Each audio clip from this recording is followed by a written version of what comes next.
कैलाशनाथजी आपल्या पत्नीसह दिल्ली रेल्वे स्टेशनवरून भोपाळला जाणाऱ्या शताब्दी एक्सप्रेसमध्ये चढले. काही वेळाने ट्रेनने स्पीड पकडला आणि कैलाशनाथजी विचार करू लागले. त्यांना प्रश्न पडला की आता ते दोघे पती पत्नी वयाच्या टप्प्यावर एकटे कसे राहणार, त्यांच्यासाठी कोण धावपळ करेल आणि या वयात त्यांची सेवा कोण करेल. म्हातारपण म्हटलं की आजारही सुरू होतात. कदाचित त्यांनी आपल्या मुलांसोबत आणि सुनेसोबत न राहता वेगळे राहण्याचा निर्णय घेऊन चूक केली. पण ते करणार तरी काय, कारण दोन्ही मुलांपैकी एकही मुलगा त्यांना नीट सांभाळायला तयार नव्हता. दोघेही एकमेकांवर ढकलायचे. प्रत्येक वेळी कैलाशनाथजी आणि शालिनीजींना आपल्याच मुलांच्या घरात अपमानाचा सामना करावा लागत होता. तिथे त्यांना एक क्षणही घालवणे कठीण झाले होते. जर इथे प्रत्येक शब्दाला आपला अपमान होत असेल तर मग आपल्या स्वतःच्या घरात जाऊन राहिलेले बरे. म्हणूनच त्यांनी हा निर्णय घेतला होता. जे घर त्यांनी खूप कष्टाने बांधले होते, भले तिथे एकटे राहून त्रास सहन करावा लागला तरी चालेल. कमीत कमी म्हणता येईल की स्वतःच्या घरात राहतोय. 7 ते 8 तासांचा लांबचा प्रवास मोठ्या कष्टाने पार पडला. जेव्हा 28 वर्षांपूर्वी कैलाशनाथजींनी आपले घर बांधले होते, तेव्हा घराच्या गृहप्रवेशाच्या वेळी त्यांना जी आनंदाची अनुभूती आली होती, त्यापेक्षा 1000 पटीने जास्त आनंद त्यांना आत्ता वाटत होता. त्यांचे घर दुमजली होते. ते स्वतः खालच्या घरात राहत होते आणि वरचे घर त्यांनी भाड्याने दिले होते. त्यांच्या येण्याचा आवाज ऐकून बबली वरच्या बाल्कनीतून डोकावू लागली. 5 वर्षांची गोंडस बबली त्यांची भाडेकरू राघव आणि आरती यांची मुलगी होती. त्यांना पाहताच ती आनंदाने टाळ्या वाजू लागली. बाबा आले, बाबा आले म्हणत छोट्या बावलीसारखी दिसणारी बबली पायऱ्यांवरून खाली आली. तेव्हा कैलाशनाथजींनी तिला उचलून आपल्या कडेवर घेतली. तिच्या मागे तिच्यापेक्षा 2 वर्षांनी मोठा असलेला तिचा भाऊ बंटीही हसत आणि लाजत आला. कैलाशनाथजी आणि शालिनीजींनी दोघांना घट्ट मिठी मारली आणि त्यांच्या डोळ्यातून अश्रू येऊ लागले. तोपर्यंत आरती आणि राघवही खाली आले होते. दोघांच्याही डोळ्यात आश्चर्य आणि तिखटपणाचे भाव होते. त्यांना समजत नव्हते की बाबा आणि मोठी आई तर आपल्या मुलांकडे कायमचे राहायला गेले होते. मग ते एवढ्या लवकर सर्व सामान घेऊन परत का आले, आणि तेही अचानक न सांगता. पण ज्याप्रमाणे ते बबली आणि बंटीवर प्रेम करत होते, ते पाहून आरती आणि राघव त्यांना काही न विचारता सर्व काही विसरून गेले. दोघेही त्यांच्याजवळ आले आणि त्यांना त्यांच्या तब्येतीबद्दल विचारू लागले. त्यानंतर आरती आणि राघव यांनी त्यांचे सर्व सामान उचलले आणि ते वरच्या मजल्यावर घेऊन जाऊ लागले. तेव्हा कैलाशनाथजींनी सामान त्यांच्या खालच्या घरात ठेवण्याचा आग्रह धरला. पण आरती आणि राघवने त्यांना प्रेमाने समजावले की एवढे लांबच्या प्रवासानंतर तुम्ही थकले असाल. दोघांनीही कैलाशनाथजींचे काही न ऐकता त्यांना आपल्या वरच्या घरात घेऊन गेले. हे पाहून तर वृद्धदापण त्यांचे मन भरून आले. असो, तसे पण खाली स्वयंपाकघरात कुठलेच सामान नव्हते. ते सर्वजण वर आले. चहा नाश्ता करता करता ते आपापसात बोलू लागले. बबली आणि बंटी सर्वाधिक किलबिलाट करत होते. ते दोघेही कैलाशनाथजी आणि शालिनीजींच्या मांडीवर बसले होते.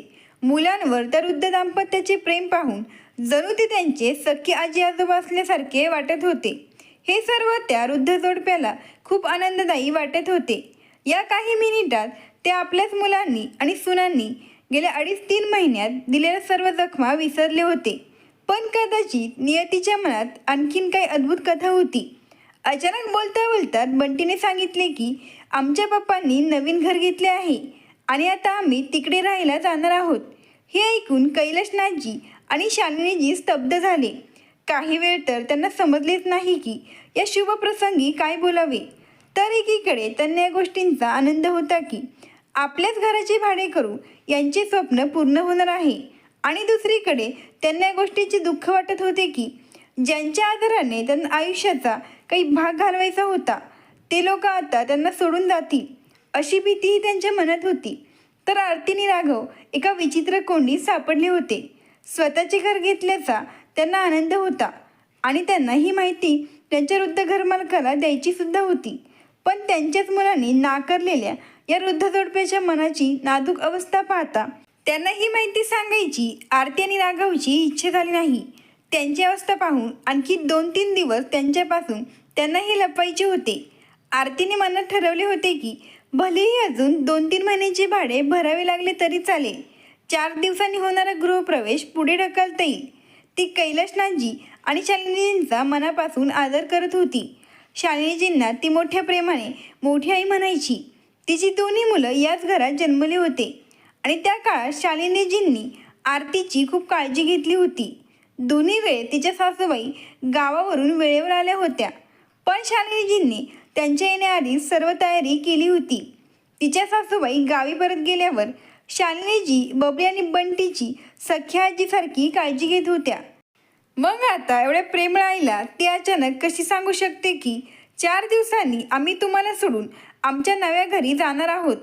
तिच्या डोळ्यातून अश्रू वाहू लागले. तर दगडासारखे तोंड करून बसलेल्या शालिनीजीने पटकन आपल्या भावनांवर नियंत्रण ठेवले. बंटींनी गुड न्यूज देतात त्या सोफ्यावर उठल्या आणि पुढे जाऊन आरतीला प्रेमाने मिठी मारली आणि म्हणाल्या, अगं वेड्या मुली, एवढ्या आनंदाची गोड बातमी असे रडत कोण देते का? मग त्यांनी त्यांच्या पाकिटातून 100 रुपये काढून जबरदस्तीने आरतीच्या हातावर ठेवले. कैलाशनाथजी सुद्धा राघव आणि मुलांनाही अभिनंदन करत पैसे दिले. त्यावेळी राघव आणि आरतीचे मन आनंदाने भरून आले.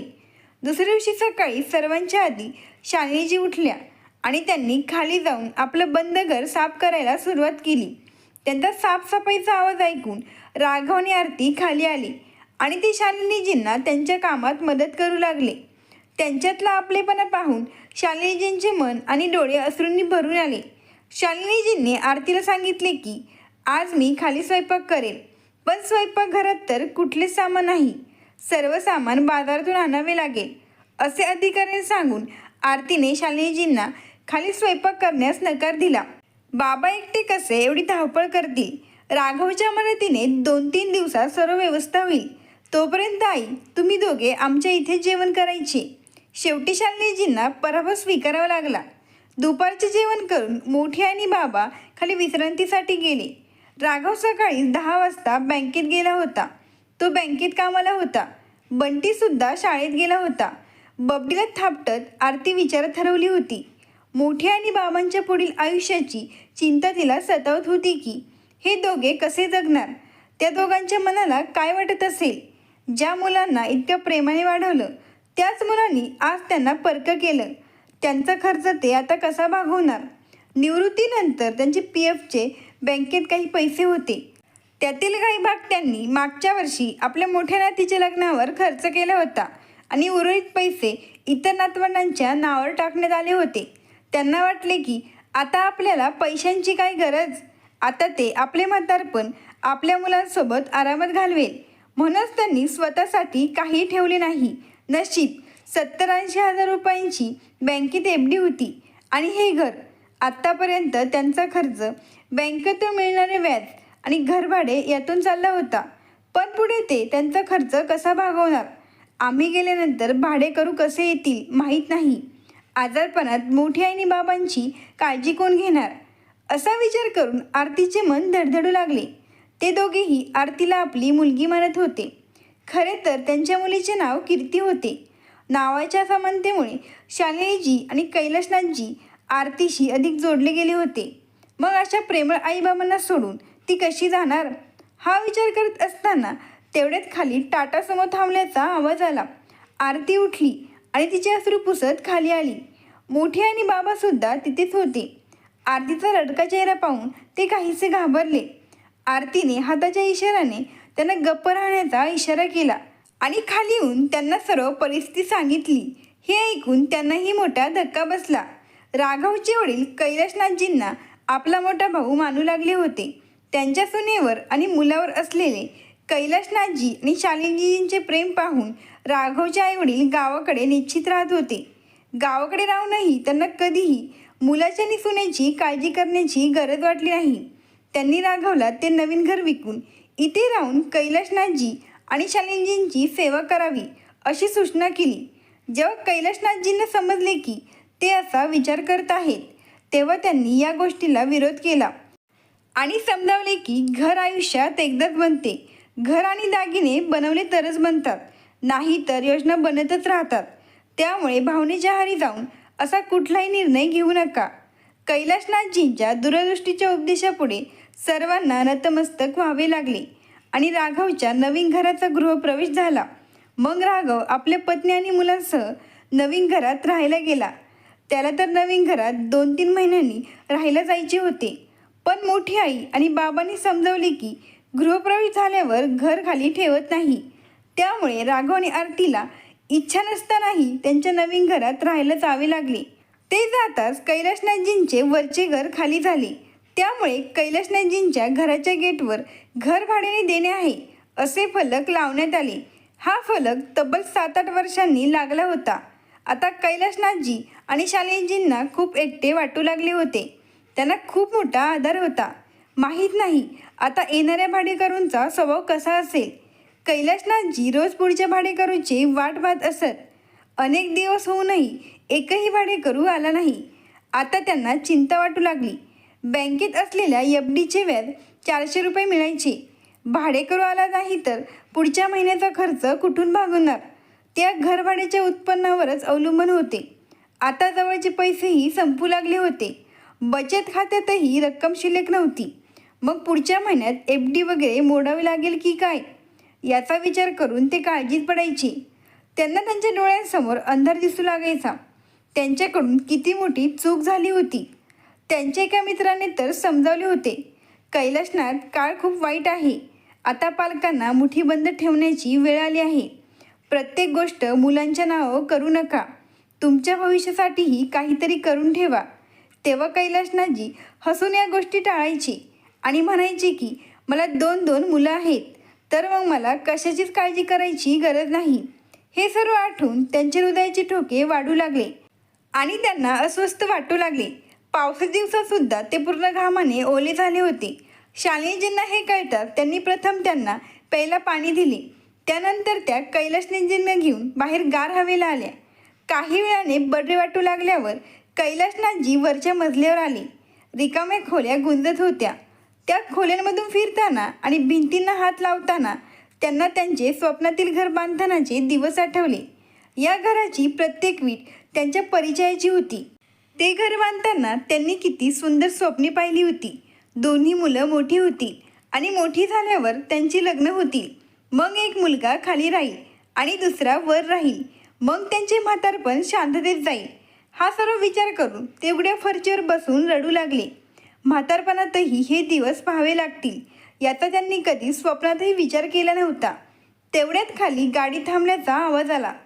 कीर्ती आणि निखिल गाडीतून खाली उतरत होते. मुलगी आणि जावई यांना पाहताच त्यांचे हृदय हिरवे झाले. त्यांना त्यांच्या म्हाताऱ्या आणि थकलेल्या शिरा जिवंत झाल्यासारखे वाटत होते. ते पटकन खाली आले. तोपर्यंत शालिनीजींनी दरवाजा उघडला होता. कीर्ती आत आली तेव्हा तिच्या आईवडिलांची दयनीय अवस्था पाहून तिचे मन दुःखी झाले होते. बाबा अवघ्या 2 महिन्यातच तुम्ही इतके अशक्त दिसू लागले आहेत. आईवडील परत आल्याचे तिला माहीत नव्हते.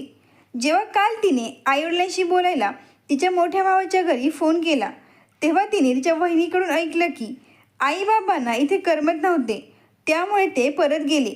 कीर्तीच्या डोळ्यातून अश्रू येऊ लागले आणि ती म्हणत होती की तरी मी 3 महिन्यात किंवा तुमच्यासोबत 6 वेळा फोनवर बोलले. मग तुम्ही मला एकदाही का सांगितले नाही की तुम्हाला तिथे त्रास होत आहे. कसं काय सांगणार मुली. जर त्यांच्यासोबत राहायचे असेल तर त्यांची तक्रार कसे करणार. बाबा मग इथे आल्यावर तर करू शकला असताना. कैलासनाथजी त्यांची दुर्दशा आपल्या मुलीला कसे सांगतील. आज 1 रुपया खर्च करण्याआधी त्यांना अनेक वेळा विचार करावा लागत होता. त्यांनी दूधही आणणे बंद केले होते. बाजारातून पालेभाज्या आणणे बंद केले होते. दोघेही खूप भीतीने जगत होते. एकच काळजी होती, ती म्हणजे शेवटचा आधार असणारी FD मोडण्याची वेळ आली नाही पाहिजे.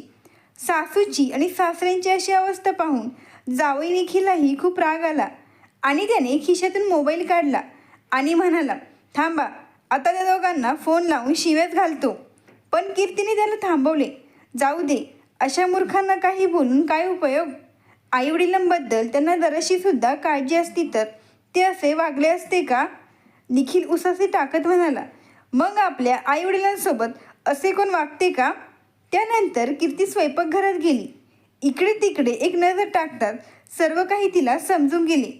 मग तिने वळून निखिलला डोळ्यांनी काहीतरी खुणावले. निखिललाही सगळं समजलं. तो लगेच फ्रेश होऊन बाहेर सामान आणायला जाण्यासाठी तयार झाला. कैलाशनाथजी आणि शालिनीजी हे सर्व पाहत होते. मुलगी आणि जावई यांचा हेतू लक्षात येतात ते संकोचले. असा पण दिवस येईल की त्यांची मुलगी त्यांच्या स्वयंपाकघराचा खर्च उचलेल, याची त्यांनी स्वप्नातही कल्पना केली नव्हती. म्हातारपण कसे कसे दिवस दाखवते. लाजेने ते अस्वस्थ झाले. कपाटात 400 रुपये पडून होते. ते उठले आणि निखिलला देण्यासाठी दाराकडे धावले. कीर्तीने त्यांचा हात धरून त्यांना मागे ओढले आणि म्हणाली, इतक्या गडबडीत कुठे चालले बाबा? तुम्हाला कुठली रेस जिंकायची आहे का? कैलासराजांचा चेहरा एकदम भीतीदायक झाला आणि ते म्हणाले, जावई तर पैसे येऊन गेले नाही. मग कीर्ती जरा चिडून म्हणाली, काय बाबा तुम्ही पण? निखिल तुमचा मुलगा नाही का? का नाही? पण मुली जरा विचार कर, माझ्या जावईला हे सगळं आवडेल का? मग असे गुदमरून मरण्यात तुम्हाला बरे वाटते का बाबा? या जुन्या चालीरीतींचा आता विचार करू नका. जर तुमची दोन्ही कमवती मुलं त्यांच्या कर्तव्यापासून पळत असेल आणि तुम्हाला असे जीवन जगायला भाग पडत असेल तर मग मुलगी आणि जावईनेही डोळे कान बंद करून बसायचे का? पण मुलगी आपल्या आईवडिलांना अशा अवस्थेत पाहू शकत नाही. आपल्या मुलीचे म्हणणे ऐकून कैलाशनाथजी आपले डोके टेकून शांत बसले. चहा नाश्ता झाल्यावर कीर्ती स्वयंपाकाला लागली. निखिल आणि आईवडीलही तिथे बसून तिला मदत करू लागले. निखिलने कीर्तीच्या आईबाबांना आपल्यासोबत येण्यासाठी पटवायला सुरुवात केली. दोघेही दिव्या मनस्थितीत होते. ते आपल्या मुलीच्या घरी राहण्याची कल्पनासुद्धा करू शकत नव्हते. शांत स्वरात त्यांनी आपली असहायता व्यक्त केली. त्यांची मनस्थिती समजून निखिलने पुढे आग्रह केला नाही. तो दुसऱ्या योजनेचा विचार करू लागला. ही योजना यशस्वी झाल्यास आई बाबा पूर्ण सन्मानाने जगू शकतील. पण यात त्याला त्यांचा जुना भाडेकरू राघवची पूर्ण मदत हवी होती. विशेषतः राघवची पत्नी आरती. यामध्ये आरतीला अधिक वेळ द्यावा लागणार होता. जेवण झाल्यावर निखिल राघवला भेटायला गेला. त्यानंतर पुढे 4 महिने निघून गेले. दुपारचे 12 वाजले होते. कैलाशनाथजी आणि शालिनीजी खूप व्यस्त होते. तितक्यात बाहेर एक ॲटो येऊन थांबली. ॲटोत कैलाशनाथजींचा मोठा मुलगा महेश आणि सून पूनम होती. गेटपासूनच पूनमने तिची भेदक नजर घराकडे वळवली होती. ॲटो थांबताच तिने घरावर नजर टाकली. गेटच्या आतमध्ये बऱ्याच मोटरसायकल उभ्या होत्या. आत लोकांची गर्दी दिसत होती. कैलाशनाथजींनी घरगुती खानावळ चालू केली आहे हे तिला आधीच माहीत होतं. जर ते माहीत नसतं तर घरातली लोकांची गर्दी पाहून सासू सासऱ्यांपैकी कोणीतरी एक जण टपकला आहे असं तिला वाटलं असतं. ईर्ष्येने तिने आपले दात आवळले. शेजारी बसलेला महेशही चोर नजरेने सगळं पाहत होता. गेल्या 4 महिन्यात त्याने एकदाही आई वडिलांना फोन करून त्यांच्या तब्येतीची विचारपूस केली नव्हती. आजही तो इथे आला नसता. पण गेल्या आठवड्यात एका नातेवाईकाच्या तो लग्नाला गेला होता. तेव्हा तिथे त्याला एका नातेवाईकाकडून कळले की त्याचे वडील रिटायर्ड काळातही भरपूर पैसे कमवत आहे. अगदी जेव्हा ते सर्व्हिसला होते त्यापेक्षाही अधिक पैसा ते आत्ता कमवत आहेत. यावर त्याचा अजिबात विश्वास बसला नव्हता. तीच गोष्ट जेव्हा त्याने पूनमला सांगितली तेव्हा पूनमच्या छातीवर तर साप रेंगाळत होता आणि ती महेशला म्हणत होती की तुझे आई वडील घर विकून त्या पैशातून ऐश तर करत नसेल ना, त्या घरात आपलाही वाटा आहे. पूनमने लगेचच मोबाईलवरून आपल्या माहेरी फोन करून त्यांची सर्व माहिती गोळा करण्यास सांगितली. पूनमचे माहेरही तेच आणि सासरही तेच होतं. मग 4-5 दिवसात तिच्या भावाने आश्चर्यकारक माहिती दिली. तुझ्या सासू सासऱ्यांनी घराच्या वरच्या मजल्यावर डझनभर मुलांचे हॉस्टेल तयार केले आहे आणि खालच्या घरात मेस चालू केली आहे.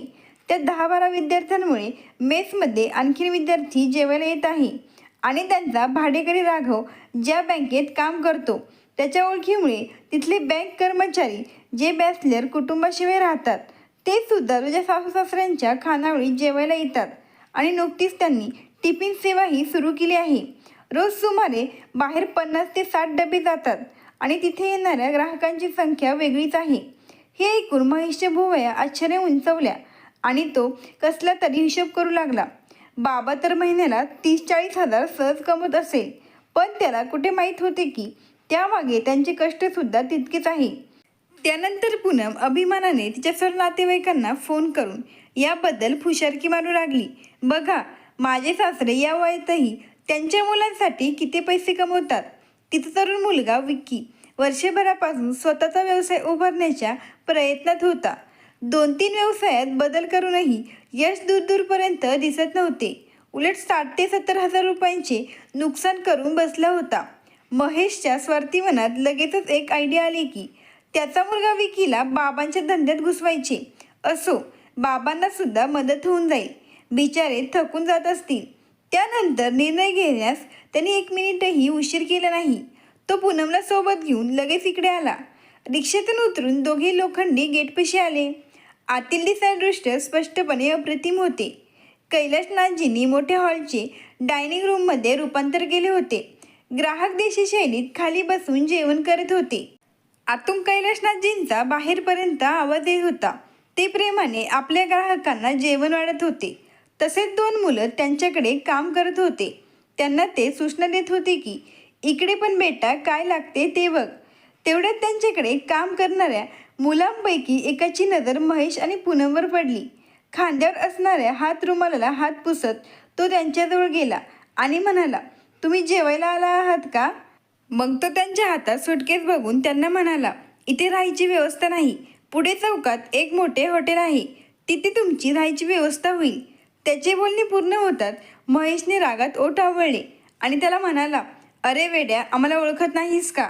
आम्ही इथले मालक आहोत. मालक आणि तुम्ही? त्याच्या ओठांवर एक विस्तीर्ण हास्य पसरले आणि तो डोकं खाजू लागला आणि विचार करू लागला की मालक तर आतमध्ये आहेत. मग हे रताळ्यातले किडे एकाएकी असे अचानक कुठून येऊन टपकले? महेशने त्याला आपले सामान उचलायला लावले. यावर तो न ऐकल्यासारखे तिथेच उभा राहिला. तेवढ्याच आतून कैलासनाथजींचा आवाज आला, गोपाल, पाणी घेऊन ये. हो, आलोच बाबा. गोपाल सामान न उचलताच आतमध्ये पळाला. आपल्या वडिलांकडे काम करणाऱ्या मुलाने सामान न उचलून आपला अपमान केला. या विचाराने महेश रागाने लाल झाला. त्याला असं वाटत होतं की आत्ताच आतमध्ये जाऊन त्या मुलाच्या 2-3 कानाखाली वाजवाव्यात. तेवढ्यात त्याच्या लक्षात आले की खरं तर गरज त्याला आहे आणि हा नोकर मुलगा त्याच्या बाबांचा माणूस आहे. जर बाबांच्या माणसावर ओरडलं तर ते नाराज होतील. दोघी घराच्या वरांड्यात थांबले. पूर्वी घरात हॉलमधून प्रवेश करत होते, पण आता तिथे ग्राहक जेवत होते. त्यामुळे तिकडे जाणे योग्य नव्हते. शूज आणि चप्पल काढून ते बाजूच्या छोट्या खोलीत आले. कैलासनाथजींनी तर बाजूच्या लहान खोलीला त्यांचे ऑफिस बनवले होते. तिथे कोणीच नव्हते. त्या खोलीच्या आतल्या दरवाजातून ते आतल्या दुसऱ्या खोलीत आले. तेव्हा कैलासनाथजी आणि शालिनीजींची नजर त्यांच्यावर पडली. आईवडिलांच्या नजरेला नजर मिळतात महेश आणि पूनमने आपल्या चेहऱ्यावर बळस हास्य आणले आणि पुढे जाऊन त्यांनी त्यांच्या चरणांना स्पर्श केला. तेव्हा कैलासनाथजी आणि शालिनीजी मनातल्या मनात हसले आणि मनातच म्हणाले, म्हातारीला खूप मान मिळतोय.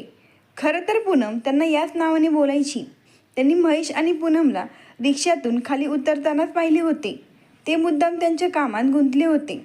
त्यांच्या पाया पडल्यावर त्या दोघांनी त्यांना भावविराई चेहऱ्याने आशीर्वाद दिला.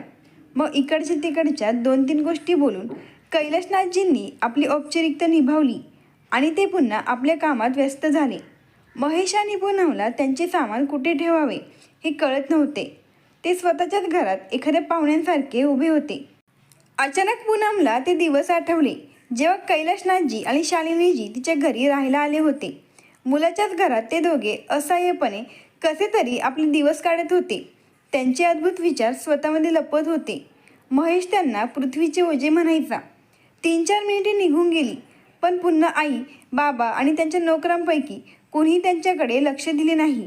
शेवटी महेश त्याच्या आईकडे गेला आणि म्हणाला, आई, फ्रेश व्हायला आम्ही वरच्या मजल्यावर जातो. यावर शालिनीजी म्हणाल्या, वरती कॉलेजची मुलं राहतात आणि त्यांच्या परीक्षा चालू आहेत. हे ऐकून महेशने आईच्या चेहऱ्याकडे टक लावून पाहिले. त्यानंतर शालिनीजींनी गोपालला इशारा केला. गोपाल त्यांना स्वयंपाकघराच्या शेजारी असलेल्या खोलीत घेऊन गेला. 4-5 महिन्यांपूर्वी जेव्हा ते महेशच्या घरी राहायला गेले होते तेव्हा पूनमने स्वयंपाकघरात पाय ठेवणेही सोडून दिले होते. बिचाऱ्या शालिनीजींना एकटीला सर्व काही करावे लागत होते. पण आज आपल्या सासूच्या घरात पूनमला स्वयंपाकघरात जाण्याची घाई झाली होती. अर्ध्या तासाने आंघोळ करून ती किचनमध्ये पोहोचली. त्यावेळी शालिनीजी आपल्या 2 नोकरांकडून सर्व टिफिन भरून घेत होत्या. पूनमला विचारता नोकरांसोबत काम करू लागली. यावर शालिनीजी म्हणाल्या, तुला इथले काम समजणार नाही. पण पूनमने त्यांच्या बोलण्याकडे दुर्लक्ष केले आणि सासू सासऱ्यांना सुसंस्कृत सुनेप्रमाणे त्यांच्या कामात मदत करत राहिली. चपाती लाटणाऱ्या बायांसोबत मागे पुढे न पाहता चपात्या लाटू लागली. जणू आज तिला कोणतेही काम करायला खूप उत्साह आला होता. शालिनीजी मनातल्या मनात हसल्या आणि स्टोरूमच्या दिशेने निघून गेल्या. स्वयंपाक करणाऱ्या बायकांशी गप्पा मारत पूनम पटापटा हात चालू लागली. तेवढ्यात बाहेरून तिच्या कानावर दिनेश आणि मेघाचा आवाज आला. दीर आणि जावेचा आवाज ऐकून तिला धक्काच बसला. लगेच खांदे उडवत ती हॉलमध्ये आली आणि तिने बाहेर अंगणात डोकावले. दिनेश आणि मेघा गप्पा मारत गेटमधून आत येत होते. त्यांना पाहून पूनम थक्क झाली आणि ती विचार करू लागली की हे दोघे इथे कशाला आले आहेत. असे तर नसेल ना, यांचीसुद्धा काही योजना असू शकते. त्यांचा मुलगा अंकित यावर्षी पदवीधर झाला होता, पण हाती कुठलेच चांगले काम मिळत नव्हते. भीतीमुळे पूनमचा श्वास थांबला. दिनेश आणि मेघा तिला आपले शत्रू वाटू लागले. चपाती लाटणाऱ्या कमलाबाईने सांगितले की हे दोघे तर कालच रात्री ते आले आहेत. तुम्ही येण्यापूर्वीच ते कॉलनीतील शर्माजींना भेटायला गेले होते. हे ऐकताच पूनमचं टेन्शन वाढलं. ही मेघा कालपासूनच इथे येऊन बसली आहे आणि आम्हाला कळवलेसुद्धा नाही. माहीत नाही आमच्याबद्दल आईबाबांना काय काय सांगितलं असेल. त्यामुळेच कदाचित आईबाबा आमच्यासोबत ताट वागत आहे. पूनमला क्षणभर तिथे थांबणे कठीण झाले. आपल्या दिराला आणि जावेला भेटण्याचा बहाणा करत ती किचनमधून बाहेर गेली. तिला समोर पाहून दिनेश आणि मेघाला सुद्धा धक्का बसला आणि दिनेश विचार करू लागला, भाऊ आणि वहिनी कधी आले? आईबाबांनी त्यांच्या येण्याबद्दल आम्हाला काहीही सांगितले नाही. भाऊने बाबांशी काही संगनमत केले आहे का? आता दिनेशच्या डोक्यात सायरन वाजायला लागले. तितक्यात त्याच वेळेस महेश फ्रेश होऊन बाहेर आला. आपला धाकटा भाऊ दिनेशला पाहून त्याला सुद्धा धक्का बसला आणि तो तणावात पडला. तो विचार करू लागला की हा इथे कशाला आला आहे. माझ्या मुलाच्या जागी त्याला त्याच्या मुलाला बाबांसोबत धंद्यात तर बसवायचे नसेल ना. आता दोघे भाऊ एकमेकांचे कट्टर प्रतिस्पर्धी बनले. दोघांनाही एकमेकांची इथे असलेली उपस्थिती त्रासदायक वाटत होती. दोघे एकमेकांबद्दल आपल्या मनात असणारे द्वेष लपवत हसतमुखाने एकमेकांना भेटले. दुपारचे 2:30 वाजले होते. कैलासनाथजींचे सर्व ग्राहक जेवून गेले होते, त्यामुळे ते घरातील सर्वजण जेवायला बसले. जेवताना महेशचे लक्ष वारंवार घराच्या बदललेल्या रूपाकडे जात होते. कैलासनाथजींचा दर्जा खूपच वरचा झाला होता. मुलांच्या घरी जाण्यापूर्वी त्यांनी घरातील टेलिफोन बंद करून ठेवला होता. बंद घरात टेलिफोन चालू ठेवून ते करणार काय? पण आज त्यांच्याकडे 2 टेलिफोन होते आणि एक मोबाईलही होता. त्यांचे फोन सतत वाजत होते. कैलासनाथजींच्या खानावळीत पार्सल पॅकिंगची सोय होती, त्यासाठी बहुतेक कॉल येत होते. जेवताना महेश मनात हिशोब करू लागला. बाबा रोज किमान 2-3 हजार सहज छापत असतील. जेवायला बसायच्या अगोदर कैलासनाथजींनी त्यांची भाडेकरू आरतीला बँकेत पाठवले होते. वरील वसतिगृहात राहणारा अशोकही तिच्यासोबत होता. कैलासनाथजींचे जेवण होईपर्यंत आरती बँकेतून 60,000 रुपये घेऊन आली. काही वेळात 3 व्यापारी तिथे आले. कैलासनाथजींनी त्यांना अगोदर फोन करून त्या व्यावसायिकांचा हिशोब करून ठेवला होता. कोपऱ्यात खुर्चीवर बसलेले महेश आणि दिनेश हे सर्व बघत होते. कैलासनाथजींनी किराणा व्यावसायिकाला 20,000 दिले. हे सर्व महेश उघड्या डोळ्यांनी पाहत होता. त्याचा पगार 15,000 रुपये महिना होता. त्याच्या पगारापेक्षा जास्त पैसे कैलासनाथजी प्रत्येक व्यापाऱ्याला देत होते आणि हे पेमेंट फक्त 8 दिवसांचे होते. आठवड्याला प्रत्येक व्यावसायिकाचे हिशोब करून त्यांना त्यांच्या मालाचे पेमेंट दिले जायचे. हे सर्व पाहून महेशच्या घशाला कोरड पडली आणि तो विचार करू लागला, या उतार वयात बाबांनी किती प्रगती केली आहे. त्याने आपल्या वडिलांची खुशामत करत कौतुक केले. यावर कैलासनाथजी हळूच हसले आणि म्हणाले, ही सर्व माझ्या जावयाची कृपा आहे. खरं तर निखिलने त्याची आम्हाला आयडिया दिली होती. निखिलचा भाचा UPSCच्या तयारीसाठी दिल्लीला गेला होता. तिथे तो एका फॅमिलीसोबत पेइंग गेस्ट म्हणून राहत होता. आजकाल दिल्लीमधील अनेक लोक UPSC करणाऱ्या विद्यार्थ्यांना त्यांच्या घरी राहण्याची आणि जेवणाची सोय करतात. घरासारखं वातावरण, घरासारखं अन्न, या सगळ्यांमुळे विद्यार्थी चांगले अभ्यास करतात. त्यामुळे निखिलने कैलासनाथजींना तेच करण्याचा सल्ला दिला, कारण त्यांच्या घराजवळ एक मोठे मेडिकल कॉलेज होते. त्यावेळी कैलासनाथजी आणि शालिनीजींनी निखिलला सांगितले की आम्ही एवढी धावपळ कशी करणार, आणि या विचाराने त्यांना संकोच वाटत होते. तेव्हा निखिलनी हसून आश्वासन दिले, सगळं व्यवस्थित होईल, तुम्ही फक्त व्यवस्थापन सांभाळा. तेव्हा निखिल पूर्ण 2 आठवडे त्यांच्यासोबत राहिला. इकडे तिकडे धावपळ करून त्याने कॉलेजचे विद्यार्थी एकत्र केले आणि त्यांना सुद्धा अशीच जागा हवी होती, जिथे कमी पैशात राहायची आणि खाण्याची सोय होईल. मग काय, 12 विद्यार्थ्यांवर खानावळ आणि हॉस्टेलची सुरुवात झाली. कैलाश नाईंच्या घरी त्यांना खूप मोकळे वातावरण मिळाले. मनोरंजनासाठी ते खाली TV पाहायला यायचे. कैलाश नाथजींच्या इथे त्या विद्यार्थ्यांना आणखीन एक मोठा फायदा होत होता. गावाकडून येणारे त्यांच्या नातेवाईकांची सुद्धा तिथे राहण्याची सोय होत होती. त्यामुळे त्यांचा हॉटेलचा खर्च वाचायचा. निखिलने विद्यार्थ्यांना जमवताना विशेष काळजी घेतली. 4 विद्यार्थी मेडिकलचे होते. गरज पडली तर ते कैलाशनाथजी आणि शालिनीजींना ताबडतोब वैद्यकीय मदत देत असत. तर काही MBAचे विद्यार्थी होते. त्यांची सकाळची कॉलेज असल्याने दिवसभर घरात फुल धमाल असायची. शालिनीजींनी खानावळीच्या स्वयंपाकात आपल्या मदतीसाठी त्यांच्याच ओळखीच्या 2 बायांची निवड केली होती. प्रत्येकी त्यांना 8,000 रुपये पगार होता. शालिनीजींनी बनवलेले जेवण खूप चविष्ट असायचे. त्या फक्त भाजीला फोडणी द्यायच्या आणि मीठ मसाले टाकायच्या. बाकीचे काम त्या 2 बाया करत होत्या. सुरुवातीला खानावळ फक्त त्या 12 विद्यार्थ्यांना सुरू झाली होती. नंतर हळूहळू त्यांचे मित्रसुद्धा या खानावळीत येऊ लागले. पूर्वी दुसऱ्या हॉटेलमध्ये जेवण करून त्यांना पोटदुखीचा त्रास व्हायचा, पण इथे त्यांना पूर्ण घरगुती जेवण मिळत होते. त्यामुळे ते सुद्धा खूप आनंदित होते. अशा प्रकारे आणखीन विद्यार्थी वाढत गेले. कैलाशनाथजींनी महेश आणि दिनेशला सर्व काही सांगितले. काही वेळाने आरतीसुद्धा तिच्या घरी गेली. मग दिनेशसुद्धा काही वेळासाठी बाहेर गेला. आता तिथे फक्त कैलाशनाथजी आणि महेश होता. संधी पाहून महेश मुद्दाचं बोलू लागला, बाबा, तुम्हाला हे सर्व एकटे सांभाळायला खूप त्रास होत असेल ना? नाही बेटा, कैलाशनाथजींनी त्याचे बोलणे मध्येच कट केले. वरती राहणारे विद्यार्थी मुलं त्यांची खूप काळजी घेत होते. आपल्या आजी आजोबांप्रमाणे कैलाशनाथजी आणि शालिनीजींची सेवा करायची. त्याच मुलामुळे कैलाशनाथजींच्या खानावळीचा कारभार वाढत गेला होता.